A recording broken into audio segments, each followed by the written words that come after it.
Hello, and welcome back to the Modern Witches podcast. I'm here for a reboot of our zodiacal episodes, starting fittingly with Aries season.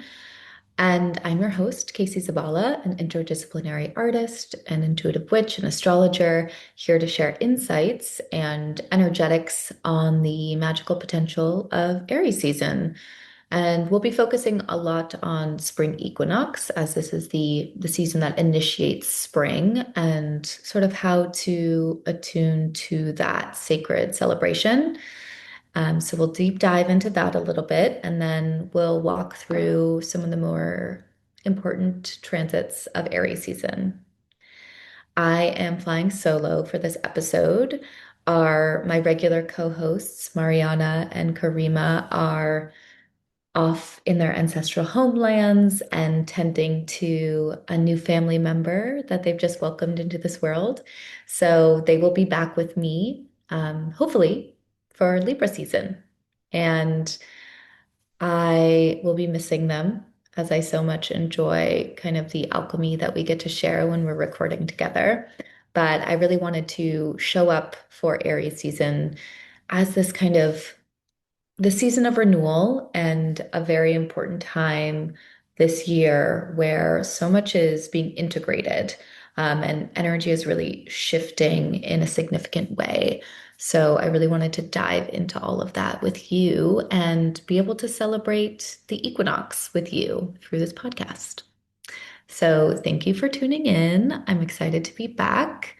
And before we dive into all the juice of the episode, I'd love to just share a few announcements from the Modern Witches community. So, this year in 2026, we'll be hosting a series of Coven Power Hours for our Patreon community. And our Coven Power Hour is a version of our Coven Circles where we commune right before the seasonal shifts of the equinoxes and the solstice. We just hosted a Coven Power Hour on March 18th for the equinox. So thank you to everyone who attended. Um, and these Coven Power Hours are really a space to attune to the energetics of the moment, to do some trance work, to do some guided meditation, some reflective journaling, and divination together. And it's a really beautiful way to sort of set our energy as we move into these new phases of the seasons. I'm the host of the Coven Power Hours, and they're truly a delight to sort of plan and hold space for those of you who can make it live. And they are recorded should you want to tune in later. So our next Coven Power Hour will be on June 18th. And if you want to join us, you can become a Patreon member and support the podcast. We have two tiers of support, the familial level and the coven level. And it's a delight to have you there. The other very special announcement that I have is that Modern Witches will be hosting a Beltane happening over the weekend of May 1st and 3rd. We're partnering again with our friends, the Rebus and the Sunshine Prophecy, to host a Beltane ritual performance on May 1st and a magical marketplace on May 3rd. I'm really excited about this. Um, our ritual performance on the 1st will be happening under the full moon on Beltane as a way to really just like gather and resource ourselves in community at this pivotal time. So, yes, subscribe to our newsletter so you get all the details about that. And enjoy a weekend with us of cultivating magical connection and supporting your fellow witches. A note that this Beltane offering will be kind of our last hurrah for some time in the event space. We're going to be pulling back from hosting in-person gatherings and prioritizing the podcast. And I'll be prioritizing my own intuitive spiritual work and some creative projects that need a little bit more space. So if you have been wanting to come to a Modern Witches gathering or have been just craving connection with this community, we hope to see you in Oakland on Beltane weekend. All right, so here we go, diving into the energetics of this magical moment, spring equinox. I would say the equinox is one of my favorite holidays. I think there's such a a sensual aspect of spring equinox. And as someone who really loves to just participate in nature cycles, I'd love to see the little buds and shoots and baby leaves emerging on the trees. There's a real sense of return, and renewal at this time that is so powerful. And it's such a treat to be able to ritually participate in that in some way. And so I'm going to share some ways to do that if you find it inspiring, as well as just tuning into the consciousness of the equinox. So at the spring equinox here in the Northern Hemisphere where I'm recording, this is a moment of balance between night and day. It's a balance between solar consciousness and lunar consciousness, between the yin, receptive, quiet, absorbing, dark energies, and the active, yang, initiating, expressive, bright energies. And so to hold these two opposites in balance is this really powerful space where it feels like there's more capacity when we have the ability to hold opposites instead. It's like there's more of like a battery for something to shift and change. And so the equinoxes are a great time for setting intentions, whether or not you're in the southern hemisphere or the northern hemisphere. It's really about noticing which way the light is tipping, if you're moving into a season of increase or a season of decrease. And both have their powers.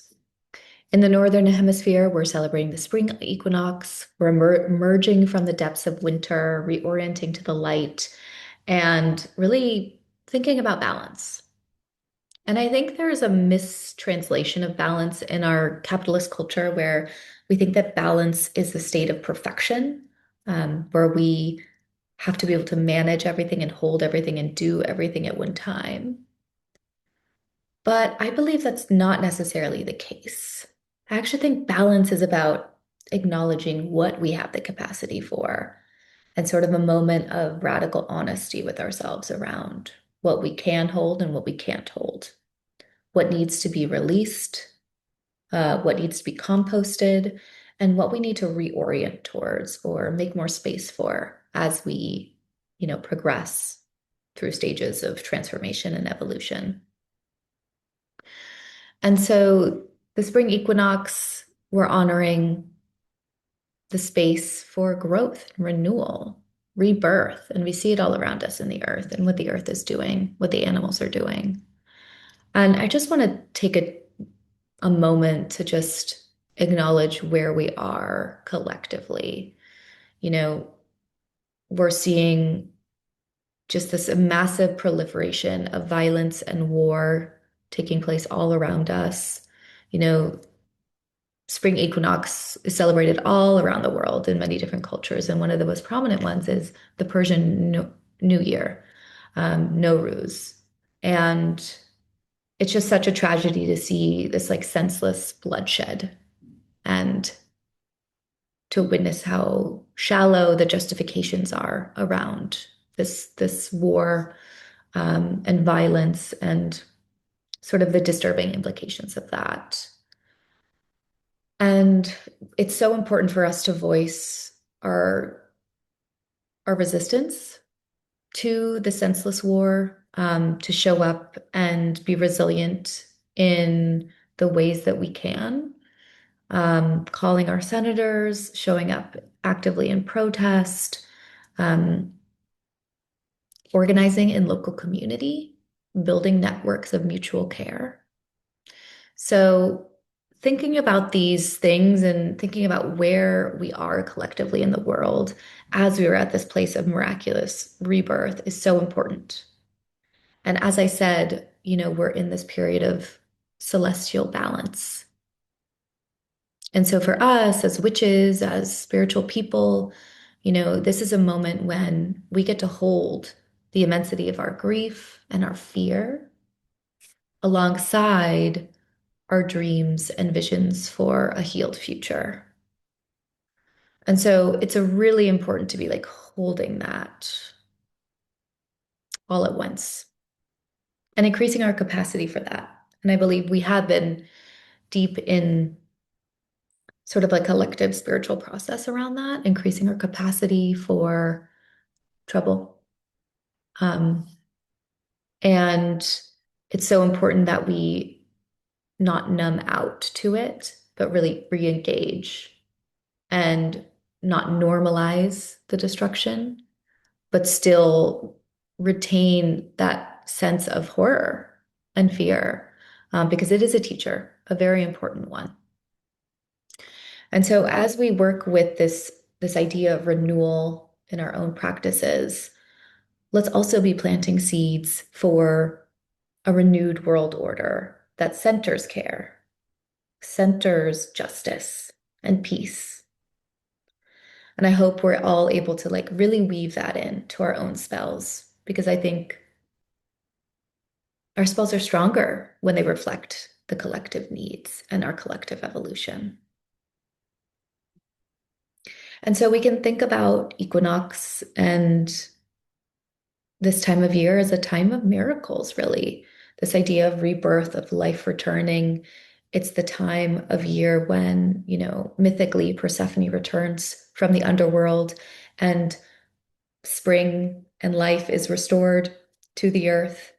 And it's a time too to emerge from whatever darkness we've been holding, whatever grief we've been tending, to kind of show it to the light, make an offering of it. So I'd like you to reflect on, what has crystallized for you throughout the winter months? What are you being able to sort of articulate about your soul musings? What feels most urgent or pressing to you at this threshold of spring?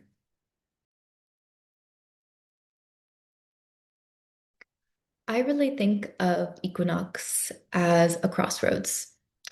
We have day and night at equal length.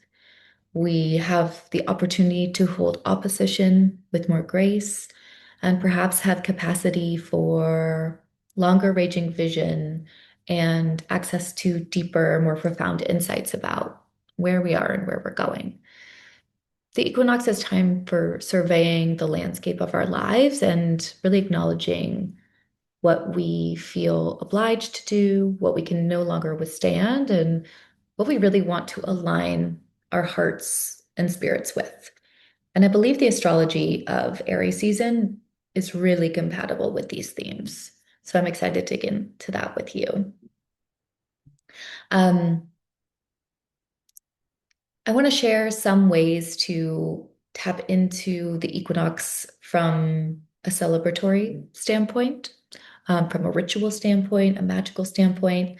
And I just want to share that I also have been creating zines around the Wheel of the Year. So if you're curious about something to inspire your rites and to tune into this energy, you can check out my website, which I'll link in the show notes. A very traditional practice at the spring equinox in folk magic and for magical practitioners is cleansing. So it's a really great thing to do to kind of like release the stagnant, cold energies of winter and usher in more spaciousness for new life to take root and to bloom through cleansing. So you can literally clean your home physically. That's a great place to start.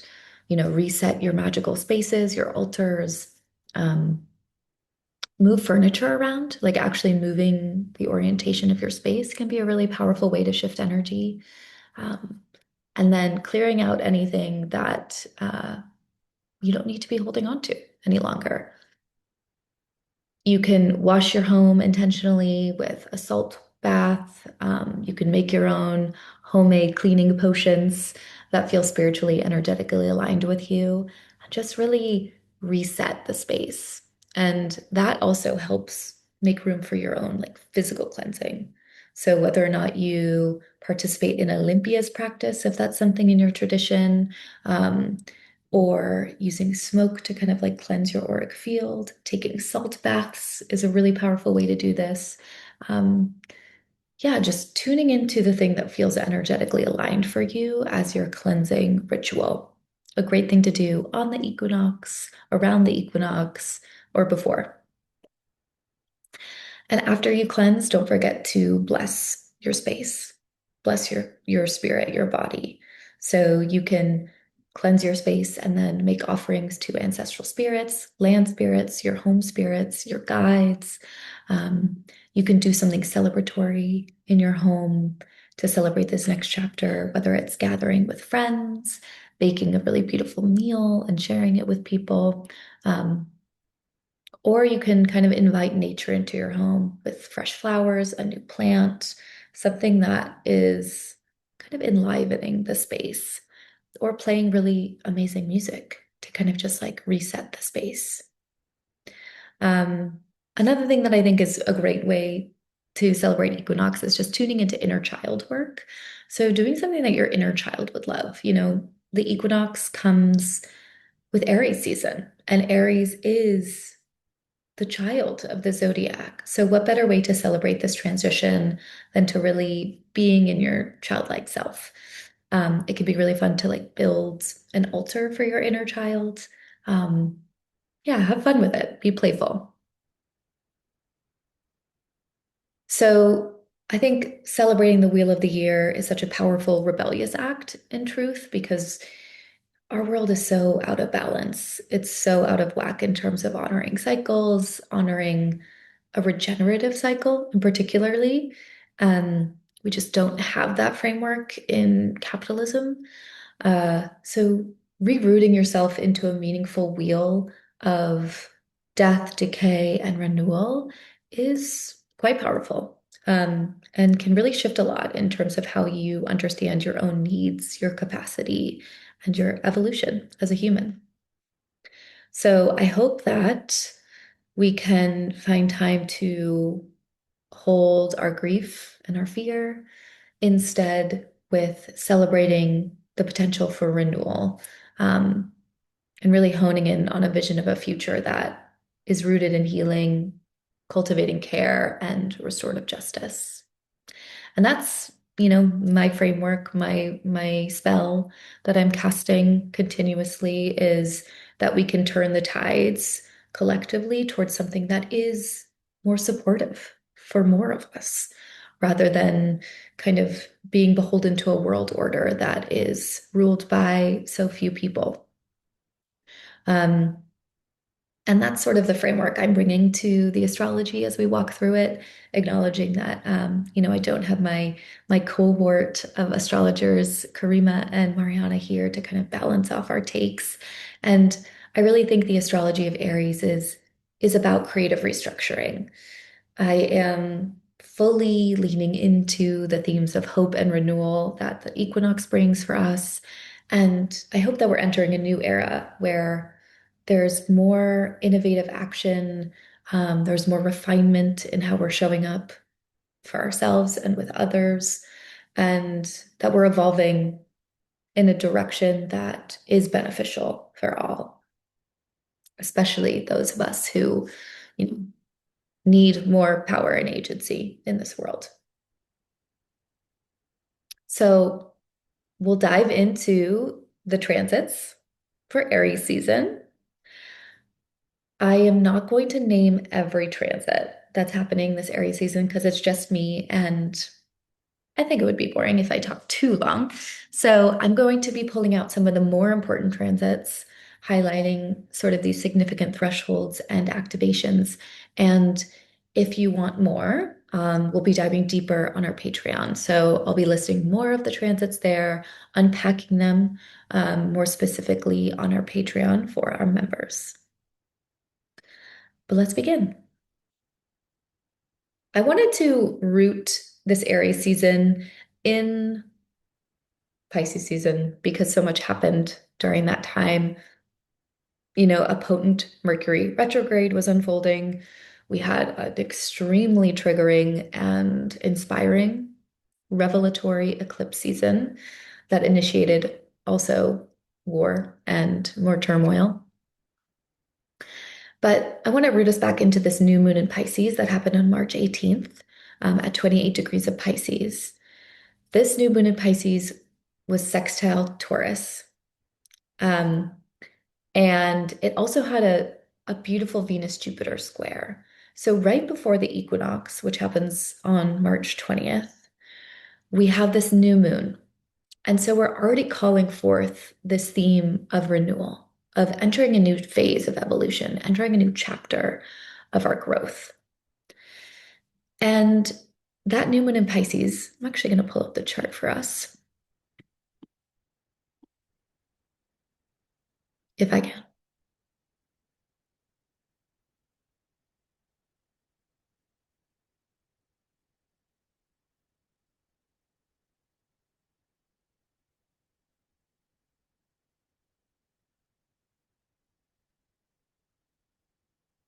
Okay, so hopefully you can see this. Let me get into the right spot on our chart. Sun and moon at 28 degrees of Pisces. Here we go. So this was the new moon in Pisces. You can see that it is forming a sextile to Uranus at 28 degrees of Taurus up here. And we also have this beautiful Jupiter Venus square happening. And so the sextile to Uranus, to the sun and moon in Pisces, there's a really dreamy quality here. Um, Kind of a breaking of boundaries, a breaking down of structures that like aren't really solid or fixed, um, seeing through structures that aren't rooted in care. And I say that because this square between Venus and Jupiter really nourishes that sense of like, oh, we need joy. We need idealism. We need to center beauty in this conversation as we kind of move into this new period of growth and renewal. And so I see this new moon as being a really expansive new moon, a time for breakthroughs, innovation. It's a great new moon for dreaming into this new world that is rooted in care, is rooted in connection, and a good time to be idealistic, I would say in our like optimism framework that I'm going with for this episode. And then after that new moon in Pisces, hope you set some really beautiful intentions. The energy keeps flowing because we move into the equinox on March 20th when the sun moves into Aries. And this is such a beautiful initiation for the equinox because the sun enters into the same sign as Neptune, Saturn, Venus, Chiron, Moon. And so there's a real sense of awakening into the Aries energy from an unconscious level, from a spiritual level, from like a very material level. And so there's a lot of like helpful uh, planetary signatures here for like really ushering this new chapter. And to kind of top it all off, Mercury stations direct on the equinox. And so this like long period we've had of Mercury retrograde in Pisces is coming to a close. It's going to be in Pisces for a while longer, but it's really saying, okay, we've done all of our review and reflection we needed to do, and now we can actually move forward and take action, which is what Aries loves to do. Aries wants to go. Aries wants to um, rush forth to complete the task, has a lot of initiative to do the things we want to do. And so if you felt yourself holding back, that was Mercury and it was a good intuition. Now it's time to kind of let yourself flow forward into creation. The other thing that is really powerful that we're going to talk a little bit more about is that it's not an exact conjunction, but Mercury stations direct in the same degree of the North Node in Pisces. And so it really adds some spiritual power to this Mercury stationing direct. Not only are we moving out of the retrograde cycle, but we are doing so next to this important karmic point. And so you can expect sort of more revelation around, you know, patterns of thinking. You can expect revelations around your purpose, your direction. And so there's a sense of like getting a dose of clarity here with Mercury. And it might be interesting to note if you have Pisces or Virgo placements that make any aspects with this 8 degrees of Pisces, as well as, the other mutable signs here, Gemini or Sagittarius. Just notice if you have any contact with that North Node in Pisces, because it is a very powerful transit happening. And it might really help you to gain some fortification on your path and some confidence about where you're heading next. So it's a really powerful spring equinox portal, a great time for setting intentions, a great time for practicing ritual or, initiating a new tradition, perhaps, around the equinox. So a good time to do something different. If you do have rituals around the equinox that feel very solid, um, it might be good to switch it up. Try something new. Incorporate a new um, practice into your toolbox for the equinox. It might really help you in shifting out of old ways of consciousness into new forms of consciousness. So the next transit I want to highlight is on the 21st. And so I just note that the first kind of week of Aries season is full. There's a lot happening. There's a lot of like restructuring and reframing illuminations that can come through. And this is because we have Saturn and Neptune sitting at these early degrees of Aries. And so everything that moves into Aries will hit those planets. So we have the sun forming an exact conjunction with, let me use this, with Neptune on the 21st. And a Sun-Neptune conjunction can, heighten our sensitivity. The sun is our vitality, and our ego, and Neptune is this very like transcendent principle. And so it can be difficult to kind of like feel like we can exert our needs or our egoic needs, I guess, when the sun and Neptune are conjunct. But on a spiritual level, it's an opportunity to practice surrender, um, to really tune into maybe your more mystical nature, a great day for meditation, spiritual practices, um, a great day to, yeah, let go of something. But also, if you're somebody who has weak boundaries, who is very psychically sensitive, it might be a good day to have extra padding. So taking yarrow flower essence or having black tourmaline on your person, you know, doing the things that kind of remind you to hold your ground and have good boundaries. If you notice that, you on this day, it's hard for you to assert your needs, that also might come up.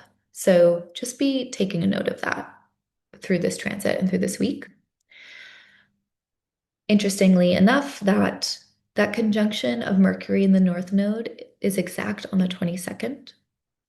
So we have this real opportunity here. Let's see.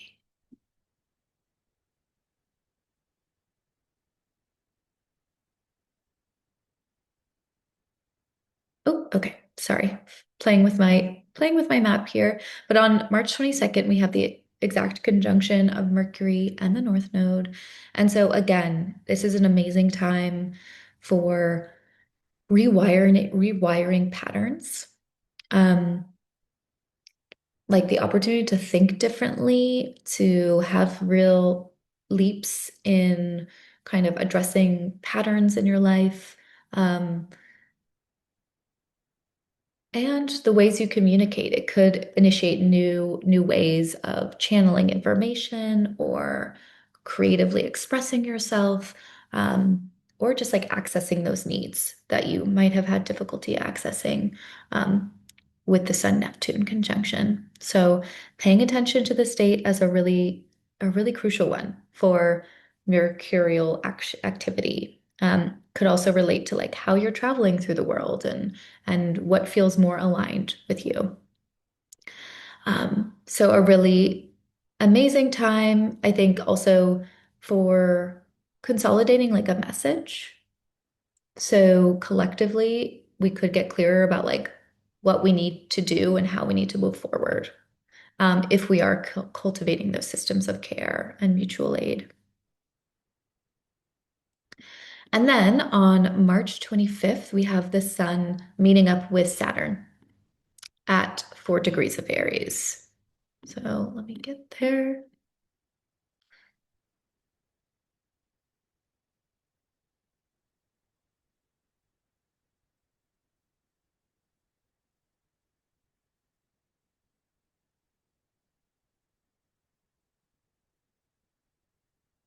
All right.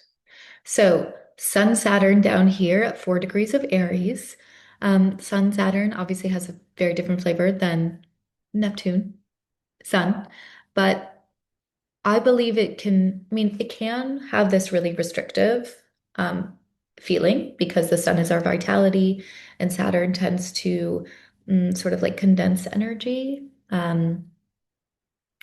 But I do believe with everything that's kind of like coalescing around this state, new realizations, mystical awareness, I think that the Sun conjunct Saturn can really initiate a new phase of discipline and perhaps an objective understanding of um, our own progress on our path and as well as the path of the collective. Like really seeing, okay, what has worked, what hasn't worked, how can we actually move forward in ways that are constructive at this point? So it could be a time when you really understand how to consolidate your energy, understanding where your boundaries are being tested with that Sun Neptune conjunction, and then the Saturn Sun conjunction saying, like, okay, here's how we can restructure so that your energy is fortified and safe and secure. So it's a good time to consider, like, how do you feed your sun? How do you feed your internal vitality? How do you return to your center? Um, and as spiritual folks, I think it's really important to consider this at a time when we are holding an immense amount of energy. Coming back to your center and feeding your center, knowing where your spiritual center is good medicine for all of us. Um, so that's something you might want to consider in these first weeks of Aries season. It's just like, where is my center? How do I feed my center? How can I be more in alignment with my center, my solar self? So on the same day, on March 25th, we also have the sun in Aries forming a sextile to Pluto in Aquarius. So the sun will move into 5 degrees on the same day, March 25th, and make the sextile to Pluto. Um, and Sun Pluto is a really great time for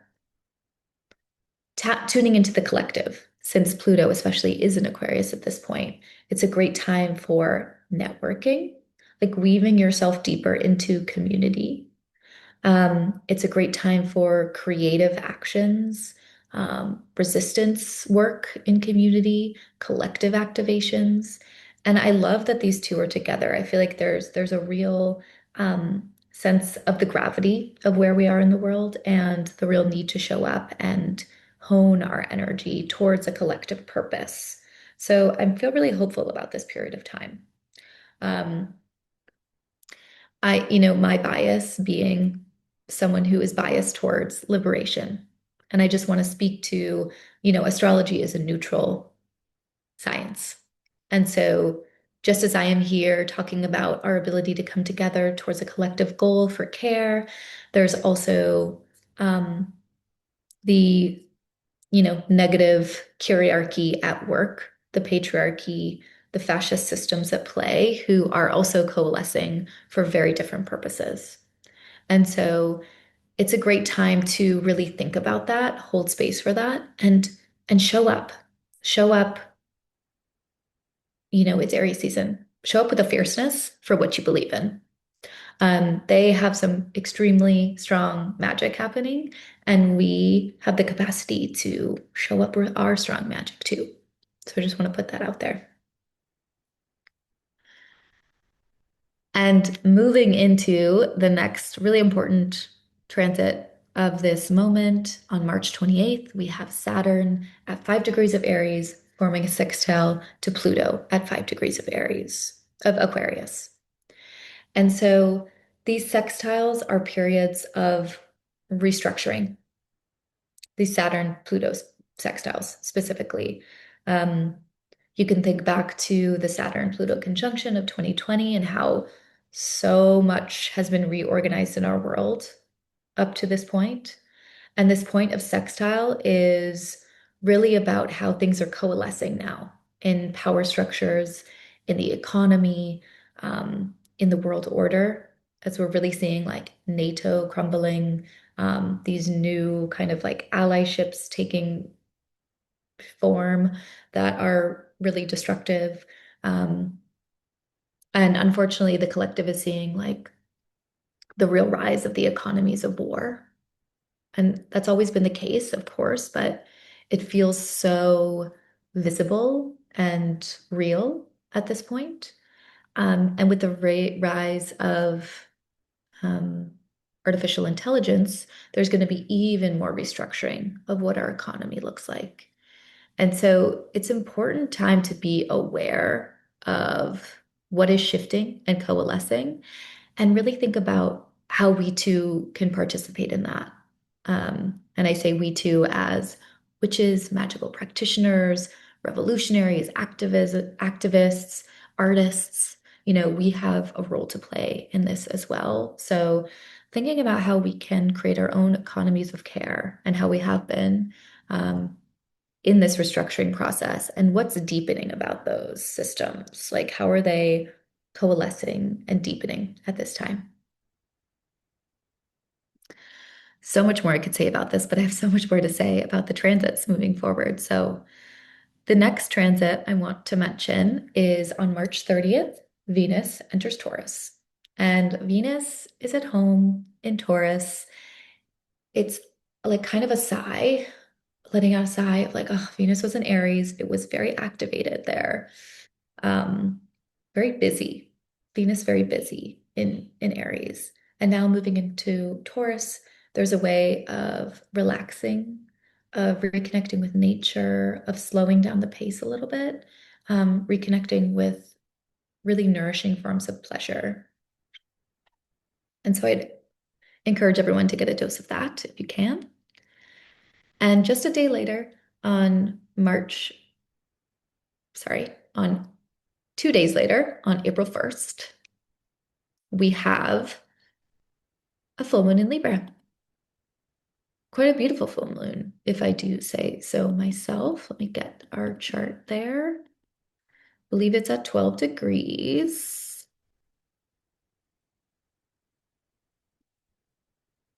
Okay, so here's the chart. The full moon in Libra on April 1st. You see sun opposite moon, moon in Libra, and it's forming these squares to Jupiter. Not exact, but well enough. Jupiter at 15 degrees of Cancer. And, the moon's ruler being Cancer, Jupiter here, um, it's it's really striking as a focal point, um, that this full moon between Aries, which is self, Libra, which is community or group or relationship, forming the square with Jupiter in Cancer, which is all about care, belonging, um, accessing our needs and caring for the needs of others. There's a thread being highlighted here around our relationships and how we are showing up in aligned ways in our relationships. How are we centering care in our relationships?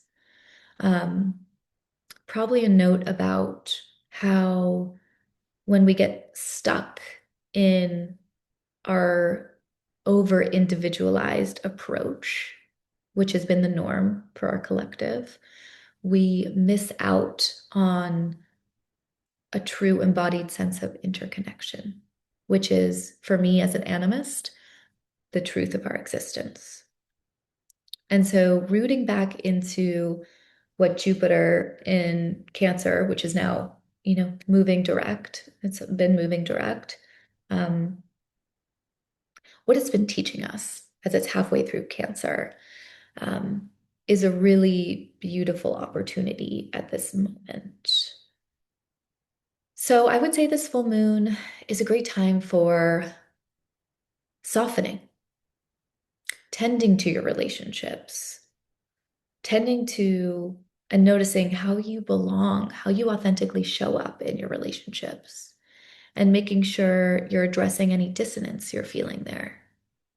Um, Absolutely a powerful threshold here, the full moon in Libra. There are a few other transits that are happening at the beginning of April that I would love to talk about, and I will be addressing them in my Patreon. So join the Modern Witches Patreon for more insights into Aries season. But we'll keep moving forward and talk about how on April 9th, Mars will be moving into Aries. Mars moving into Aries, it's at home here.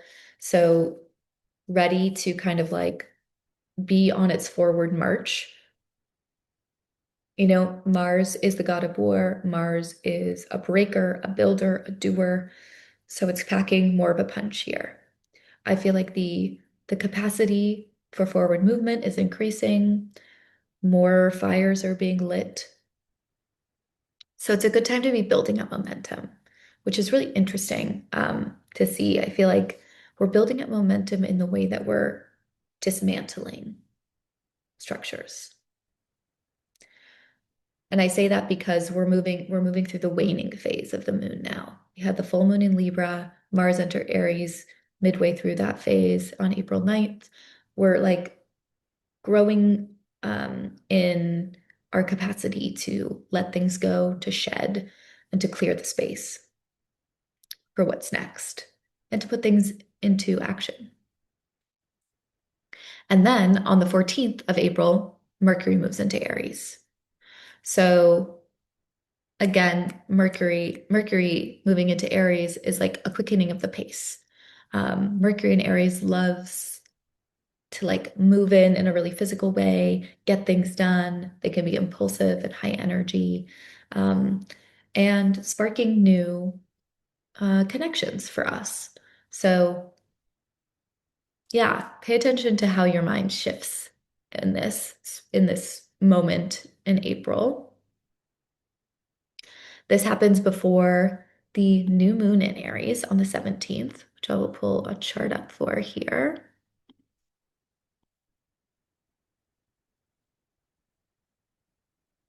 So this happens at 27 degrees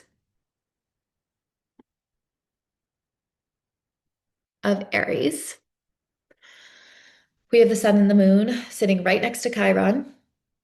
Um, Also in the sign of Aries are Saturn, Mars, Mercury, Neptune. And so it's a stacked full house of Aries energy. As the new moons go, I think this is a really interesting new moon to work with for setting intentions because there is so much Aries energy here, like initiating new projects, initiating new forms of thinking, new consciousness, putting new structures into place, trying new healing modalities. Like there's so much here. Trying new health routines or movement practices under this new moon could be really interesting. There's so much here, so much potential. Um, with Mars here as well, there's just there's just a sense of whatever spells you work, they will activate in one way or another. And so I would just say be intentional about what you're calling in at this time. Um, you might really want to consider spells that have a short lifespan or calling in something that isn't necessarily a long-term project, but is like an initiatory push into something bigger. So we could see like a really interesting new chapter emerging under this new moon in Aries. A great time for candle spells, if that's something you're into. Working with fire in your magic in some way would be really potent under this new moon in Aries. Um, it's really asking this question of like, what are we waiting for? Let's do this. So a great time to kickstart something. Especially, yeah, just in the context of 2026, there's so much wild astrology coming. Um, and I feel like it's a time to, there's been so much uncertainty, and if you struggle to commit or feel certain in your life, that's okay. And I think this new moon is really saying just like, let's just keep going regardless. Like, let's keep centering in on our healing potential, on our spiritual evolution, on our community development. Like let's keep going. And then a couple days later, the sun will enter Taurus.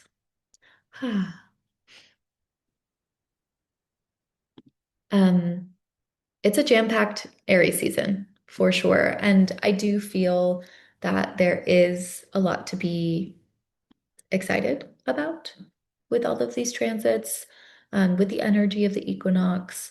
There's a lot of support for us to show up differently, to transform and evolve and grow um, in the midst of like so much immensity and so much fear and turmoil. We're really being pushed to show up more bravely in those spaces and for ourselves and for our communities as we navigate unrest. Um, so it feels very astrologically and energetically aligned this month. And if you're seeking, more insights into the astrology, again, please join us on Patreon. We not only share astrology downloads, but we also share tarot spreads, spell suggestions, and we will be meeting next time, June 18th, before summer solstice. So I hope you can tune in for more of our Coven Circle power hours um, and just cultivate spaciousness for your witchcraft, for your magic, for your practices in community. I'm definitely missing Karima and Mariana at this point. I hope that this episode serves you well. And if you are inspired, please share it with a friend. Your comments, your subscribes, they all really help us keep doing this work. So we really appreciate all of our listeners, and I wish you a lovely solstice, a bright and bold Aries season, and I hope to connect with you in another way. So tune into our show notes for ways to book a session and work with me directly. All right. Blessed be everyone.